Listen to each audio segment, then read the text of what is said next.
అయ్యప్ప స్వామి కొలువై ఉన్న శబరిమలలో కాసేపట్లో మకర జ్యోతి దర్శనం కానుంది. దీంతో నియమ నిష్టలతో మాల ధరించిన స్వాములు భారీగా శబరి గిరులకు చేరుకుంటున్నారు. 41 రోజుల ఉపవాస దీక్ష చేసిన తర్వాత కందమల శిఖరంపై దర్శనమిచ్చే మకర జ్యోతి కోసం ఎదురు చూస్తారు. కర్పూర హారతి పెట్టుకున్నారు. కర్పూర దీపం స్వామికే అని వస్తుంది. ఆయన స్వామివారు కర్పూర పరిమళ ప్రియనే శరణ పున్నమయ్య, శరణఘోషులు కర్పూర పరిమళ ప్రియనే శరణ పున్నమయ్యప్ప అని వస్తుంది. ఆ మదగజ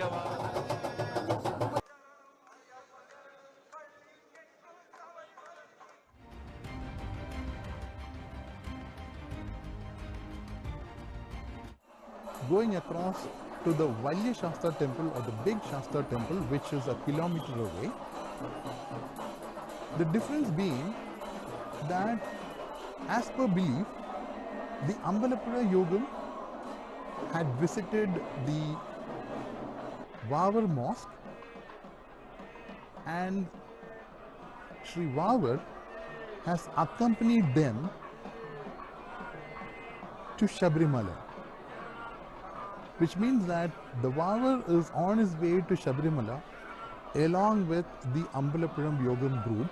So that is why the Alangad group from the small Shastra temple goes directly to the Valya Shastra temple, the big Shastra temple. Both the groups, the Alangad group and the Ambalapura group, stay at the big బంధువులమప్ప Ayyappa ఇలా అన్ని రకాల వాయిద్యాలు వాళ్ళు వాయిస్తూ ఉంటారు చక్కగా అన్నమాట. అక్కడ చూడండి, అందరి మెళ్ళలో తులసి మాలలు, రుద్రాక్ష మాలలు కనిపిస్తున్నాయి. చక్కగా స్వామివారు ఎంత చూడండి, అక్కడ సాయం సమయంలో ఆ జ్యోతి స్వరూపం అక్కడ కనిపిస్తూ ఉంది మనకి. ఇందాక మనం దీపారాధన జరుగుతుంది. సర్వమంగళ మాంగళ్యే శివే సర్వార్థ సాధకే శరణ్యే త్రయంబకే గౌరీ నారాయణి నమోస్తుతే. దీపం జ్యోతి పరబ్రహ్మం దీపం జ్యోతి పరాయణ దీపేన సాధ్యతే సర్వం సంధ్యాదీప నమోస్తుతే అనుకుంటాం. చక్కగా పోలీస్ శాఖ వాళ్ళు చూడండి, అంతమంది వచ్చారు. వాళ్ళు సిబ్బంది వచ్చి అక్కడ ఎటువంటి పరిణామాలు దుష్పరిణామాలు జరగకుండా అందరికీ సేవ చేసుకుంటూ వాళ్ళు నిద్రాహారాలు మరిచి వాళ్ళ కుటుంబాన్ని. మరి కాసేపట్లోనే మకర జ్యోతి దర్శనం జరగబోతోంది. అయ్యప్ప స్వామి కొలువై ఉన్న శబరిమలలో ప్రస్తుతం భక్తులంతా కూడా వేచి ఉన్నారు. అయ్యప్ప మాల ధరించిన మాలధారులంతా కూడా మకర జ్యోతి దర్శనం రోజున ప్రత్యేకించి శబరిమల చేరుకుంటారు. కొంతమంది ముందుగానే వెళ్లి మాల విసర్జన చేసుకున్నప్పటికీ కూడా మకర జ్యోతి దర్శనం అనేది చాలా మంది కీలక ఘట్టంగా భావిస్తారు. అందుకోసం శబరిమలకి ప్రత్యేకంగా ఈ తేదీ రోజునే మకర సంక్రాంతి రోజున చేరుకుని అక్కడ మకర జ్యోతిని దర్శించుకుని ఇక్కడికి వచ్చిన తర్వాత మాల తీయడం కూడా మనం చూస్తుంటాం.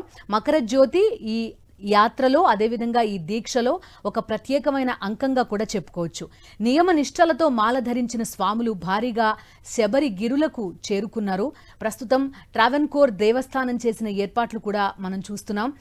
పెద్ద సంఖ్యలో అయ్యప్ప స్వాములు అక్కడంతా క్యూలలో వేచి ఉన్న పరిస్థితి. ప్రత్యేకించి ఒక వ్యూ పాయింట్ని కూడా ఏర్పాటు చేసింది ట్రావెన్కోర్ దేవస్థానం. ఆ వ్యూ పాయింట్ దగ్గర నుంచి మకర జ్యోతిని దర్శించుకునేందుకు వీలు కలిగించేలా కూడా ఏర్పాట్లు చేశారు. 41 రోజుల పాటు ఉపవాస దీక్ష చేసిన తర్వాత కందమల శిఖరంపై దర్శనమిచ్చే మకర జ్యోతి కోసం అయ్యప్ప స్వామి భక్తులంతా కూడా ఎదురు చూస్తారు. ప్రస్తుతం మరికాసేపట్లోనే మకర జ్యోతి దర్శనం కలగబోతోంది. దీపకాంతులతోటి ప్రస్తుతం శబరి గిరులు మార్మోగుతున్న పరిస్థితి.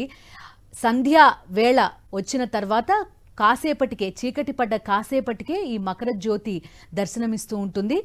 ప్రతి ఏడాది మకర సంక్రాంతి రోజున ఈ మకర జ్యోతి దర్శనాన్నే అయ్యప్ప మాలధారులు ప్రత్యేకంగా చూస్తారు.